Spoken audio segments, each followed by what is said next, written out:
Well, it's been nearly 20 years now since the Minnesota Republican Party won a statewide election, and the big question is why?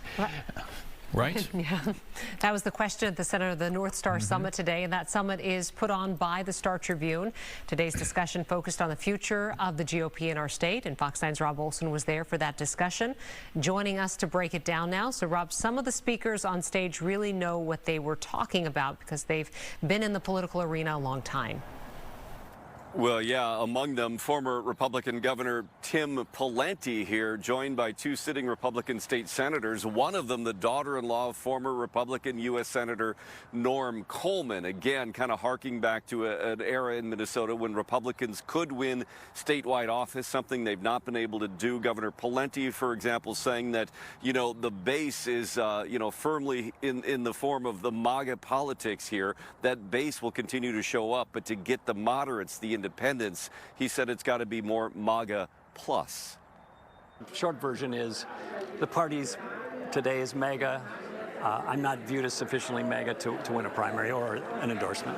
Former Republican Governor Tim Pawlenty says President Trump's version of the Republican Party has proven to win nationally, but he believes in Minnesota, MAGA is not enough by itself. So we have to be something additional or different if we're going to win here. Do you think that message is heard by the GOP candidates out there? No.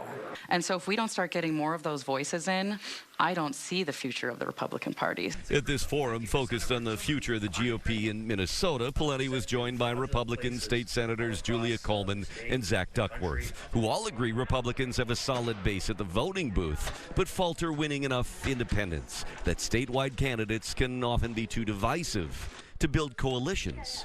So it needs to be a more welcoming party to grow, first and foremost.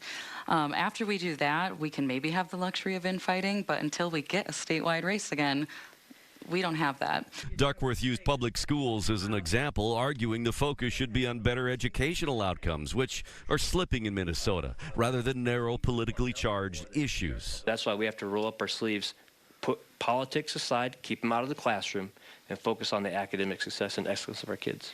But Pawlenty does see a fatigue with Governor Walz now running for a third term and believes it's enough to give a Republican candidate a chance, but argues the candidate must have a broader appeal.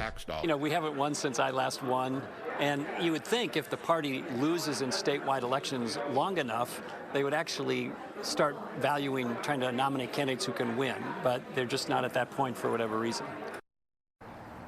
No, they all said that they believe there will be a few more Republican candidates joining the gubernatorial field relatively soon, and Pawlenty believes it could be a very competitive race this time in Minnesota. But again, it all depends on the candidate that can swing the middle.